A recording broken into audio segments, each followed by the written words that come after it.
আসসালামু আলাইকুম রহমতুল্লাহি ওয়া বারাকাতুহু। ভিউয়ার্স, আপনারা বলেন যে ঢাকা শহরের এটা কোন জায়গা?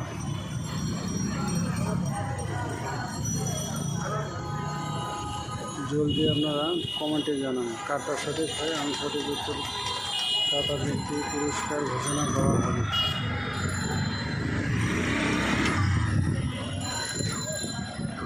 এই যে আরেকটু নমুনা দিয়ে দিচ্ছি, ভালো করে দেখেন।